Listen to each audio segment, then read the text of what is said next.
What's up, everybody? It's your boy Eddie 1000, aka Durio 1000. Today is March 19th, 2024. Thank you for joining me today. Today, I am going to talk about a few boxing matchups, boxing events that are coming up. And it shouldn't be too long. I would say 10 minutes, unless I go off. But I'll try to keep it succinct as much as possible. So, breaking news. Keith one-time Thurman, who is scheduled to fight Tim Tszyu on March 30th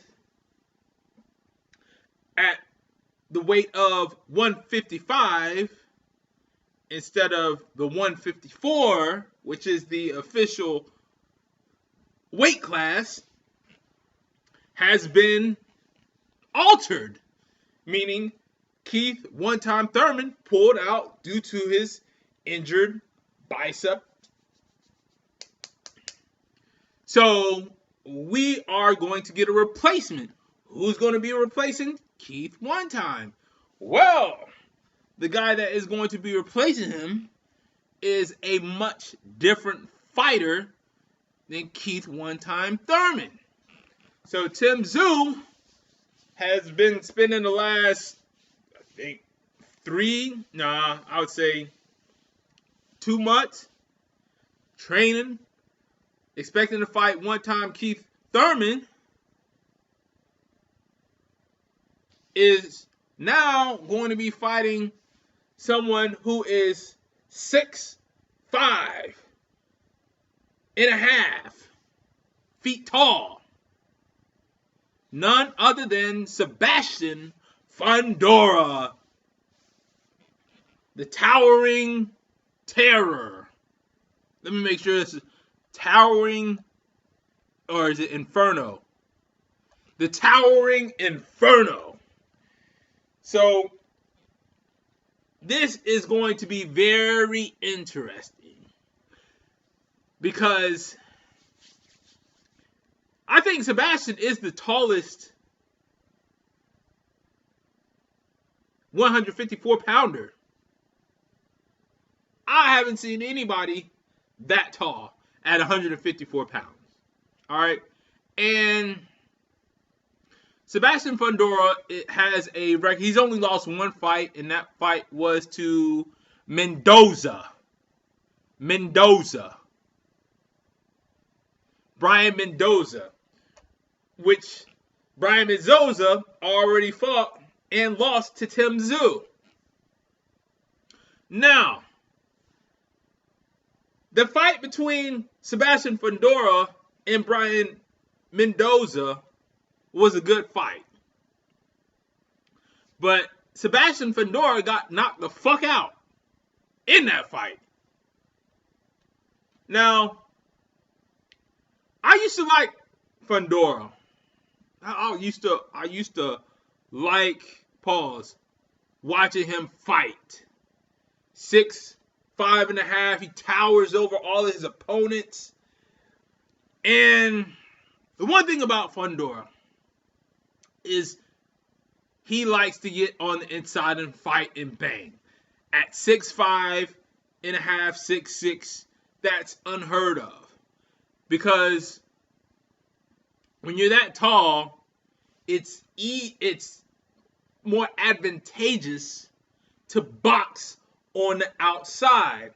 You ever heard your arms are too short to box with God? Well, Sebastian Fundora has a wingspan, an unimaginable wingspan at 154 pounds, and his advantage is to stay on the outside and box and keep his opponent at the end of his jab, at the end of his punches. That's what common sense would say. That's what all of the experts try to get Fundora to do, but Fundora wants to box on the inside. He wants to do the opposite of what he should be doing, which doesn't make sense. But it does make for a good fight. Because it would be easy for Fundora to stay on the outside and box. But he doesn't want to take the easy way. He's like the center in basketball who doesn't post up in the paint. He wants to shoot threes instead of posting up and get easy baskets. Fundora likes banging on the inside. Again, having arms that long is a great advantage even on the inside. But the problem is that he's more likely to get clipped. And this has happened twice to Fundora. When he fought Erickson Lubin, he went down and got clipped by Erickson Lubin. He still ended up winning the fight. I think it was by KO. He beat Erickson Lubin to a pulp. But Fundora went down in that fight because he wanted to box on the inside, and Erickson Lubin was able to get on the inside and do some damage. So now Tim Tszyu, the fight was just altered yesterday or the day before yesterday. So that only gives Tim Tszyu 10 days to train to fight Fundora. And who knows? This is boxing. Maybe, well, Fundora's last fight, he lost. He's 20-1. He lost to Brian Mendoza and got KO'd by Brian Mendoza. So being that Fundora got KO'd, his techniques or his tactics or his method or his style may change. It may sink into his head that, hey, maybe I should box on the outside. Because I don't like getting knocked out. I don't like going down. So maybe I should box on the outside like everybody else was telling me to do. So we don't know what Sebastian Fundora is going to bring in this fight. And Tim Tszyu has got to get ready. So it's going to be an exciting night, to say the least. And on the undercard, we have Rolly versus Pitbull Cruz. And that should be a banger too. Pause. That should be good too. Because Rolly, he get active. He get active. You're not going to find Rolly running around the ring. Rolly chase Tank. Rolly got dropped by Tank though. Rolly may have lost his last fight though, but they gave him a fight against that old man. I forget the old man's name. But Rolly fought an old man. What's the old man's name? What's the old man's name? Let me get old man's name. Let me see. Rolly Romero. What's the old man's name? He fought an old man. Ismael Barroso. So, and he would look like he's about 65 going on 89. He was an old man, and Rolly, he got away with one on that one. He got away with one on that one. So Pitbull Cruz kind of got away with one too. So on the last one, because Pitbull Cruz, his last fight didn't look too good. All right, so March 30th is going to be a great night for boxing. I can't wait. My prediction for the undercard, I have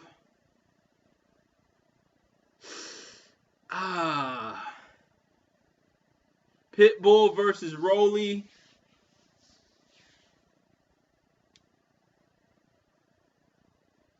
It's going to have to be a knockout. I see it ended in a knockout. Somebody's getting knocked out.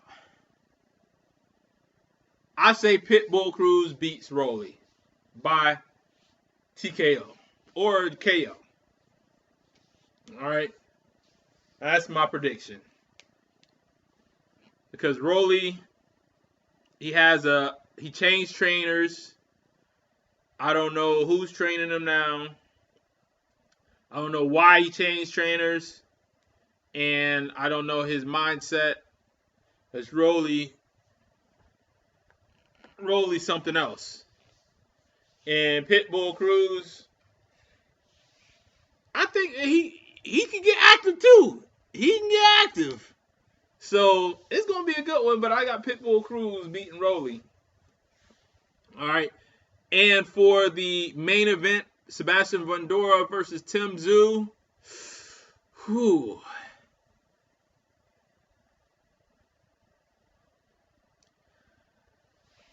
That one. This one here, I don't know what Fundora's gonna do. But nobody knows what Fundora's gonna do.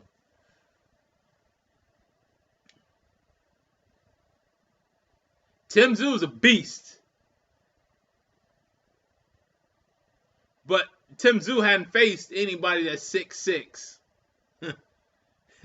Getting in there with a ring with somebody that's 6'6", and you only had like 12 days to train.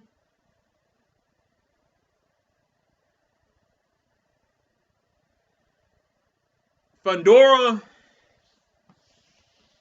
he was going to fight on this card anyway, so he's been training. They just moved him up. So,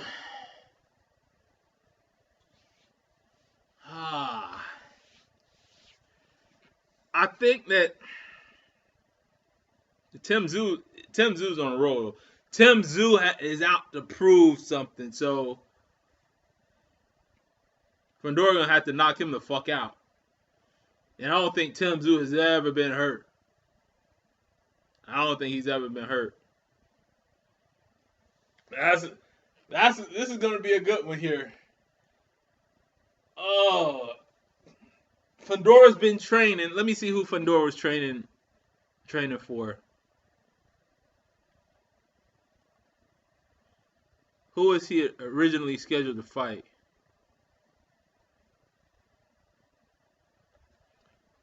Who was Fundora going to fight on Tim Tszyu undercard?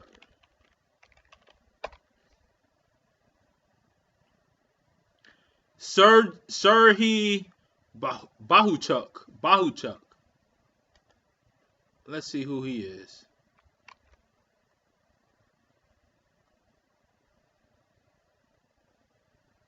Let's see who he is. The reason I'm doing this is to see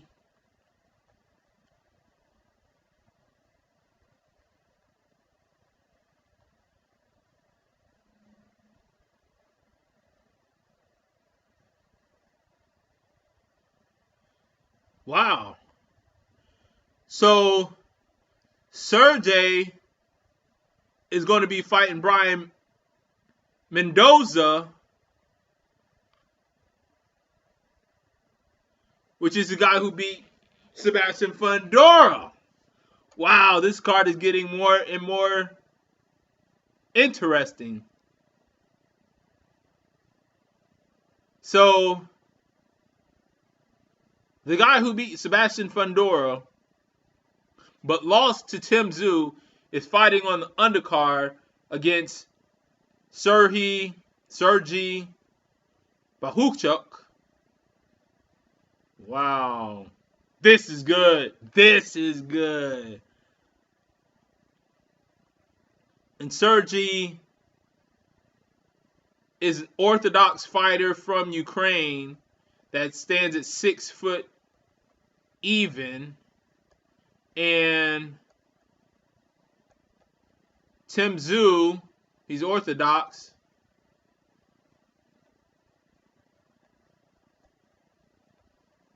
How tall is Tim Tszyu? Tim Tszyu is 5'8". Short stuff. And he's Orthodox. Tim Tszyu is 29 years of age, and Sebastian is 26. Sebastian has a reach of 80 inches. Tim Tszyu has a reach of 70 inches, 70 and a half inches. So you're talking about a 9.5 inch reach advantage for Sebastian Fundora. Tim Tszyu has not lost. But Tim Tszyu hasn't really fought. Well, he fought Tony Harrison. He knocked him out. He went the distance with Brian Mendoza and won. I'm leaning towards Sebastian Fundora on this one. I'm leaning. I am predicting Sebastian Fundora to win this. Why? First, because he's a last-minute substitute for Tim Tszyu. We've seen this a couple times before. Andy Ruiz was a last-minute substitute for the Anthony Joshua fight the first time. Andy Ruiz won. Second, we don't know what Fundora is going to bring. We don't know what changes he's made. Maybe he's listening to his coach now and fighting on the outside instead of fighting on the inside. Add to that, Fundora was training and preparing to fight somebody that's 6 foot.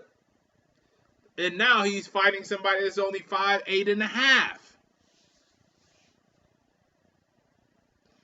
And Tim Tszyu has been training to fight Keith one-time Thurman for the past several weeks. But that's changed. So now we have a new matchup and a totally different dynamic. And I'm predicting that Sebastian Fundora implements a new game plan and knocks out Tim Tszyu. Because Sebastian can bang. He can bang. Especially, now, he can bang on the inside. I'm pretty sure he can bang on the outside too. Pause. Now, if he comes in there and Sebastian is at his old ways, then it's going to be an easy fight. Well, I wouldn't say easy.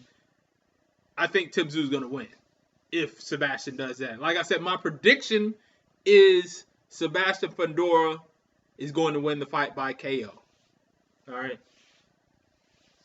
But I was just saying, what we see determines the outcome, obviously. So that's it for this video. Oh, wait. I take that back. Ooh, we're at 19 minutes. I said 10 minutes. All right, so Canelo Alvarez is fighting Jaime Munguia. Now, we all wanted Canelo Alvarez versus David Benavidez. Me, myself included. But are we sleeping on Jaime Munguia? I said I'm not mad at this fight. And as a matter of fact, I think this fight could be a better fight than we would get with David Benavidez. Whoa, why you say that, Eddie?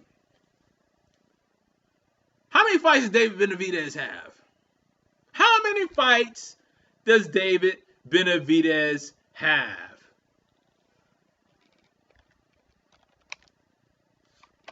David Benavidez has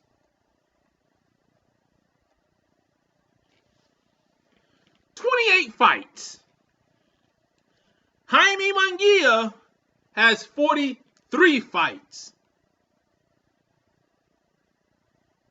And they are the same age, both 27. Jaime Munguia and David Benavidez are the same age. Jaime Munguia has 43 professional fights, and David Benavidez has 28 professional fights. Jaime Munguia has been busy. Jaime Munguia knocked out John Ryder, in which Canelo Alvarez was unable to do, because they both fought John Ryder. Canelo Alvarez did not TKO John Ryder. He knocked him down once. But Jaime Munguia put in that work and got rid of him in the 9th round. I believe it was the 9th round. Let me double check.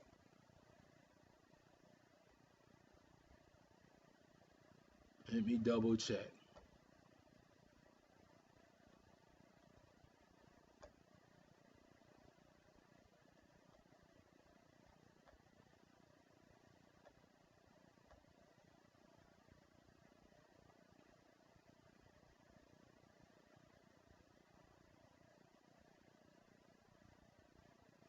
Yeah, in round number 9, he got rid of John Ryder, Jaime Munguia.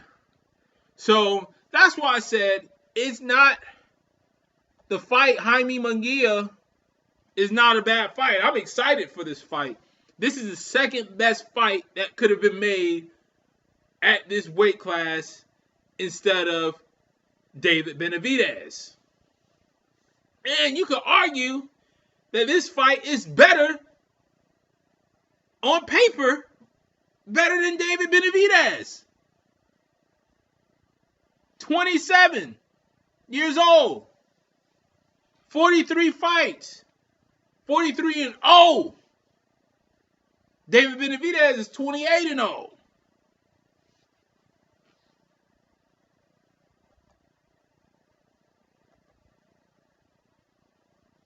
Now, Caleb Plant and David Benavidez and Canelo. Both of them fought Caleb Plant. David Benavidez didn't knock out Caleb Plant. Canelo stopped Caleb Plant.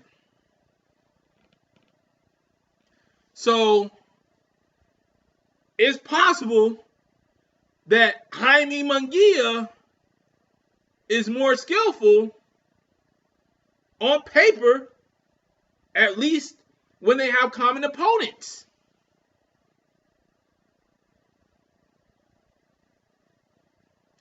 When they have common opponents. John Ryder is a common opponent for Jaime Munguia and Canelo. Caleb Plant is a common opponent for Canelo and David Benavidez. Jaime Munguia did something that Canelo didn't do with his common opponent. David Benavidez couldn't get rid of Caleb Plant. So this might be a better fight. And Jaime Munguia does throw a lot of punches. Jaime Munguia is younger than Canelo. Jaime Munguia is taller than Canelo. Jaime Munguia has more fights than David Benavidez. So I like this fight. I I like this fight. So that's it. And my prediction, for this one here, Jaime Munguia has been on a roll. Jaime Munguia has been on a roll. Canelo's last fight. Who did Canelo fight last? Jermell Charlo, trash. I don't want to call him trash like that, but why I say that? Jermell Charlo went up from what was he at? 154 all the way to 168. Like, he jumped weight classes. So nobody even really wanted Canelo to fight Jermell Charlo. And Jermell Charlo, I don't even think he wanted to be in the ring, honestly, besides a couple of spurts of confidence. But that's why I was like, Jermell Charlo, nah, that don't even really count. The last fight before that was John Ryder. Nobody really wanted to see Canelo fight John Ryder. Canelo did not dispose of John Ryder. It went the distance. Jaime Munguia disposed of John Ryder in 9 rounds. And he has some skill. Jaime has some skill. So, and Canelo lost to Dimitri Bivol.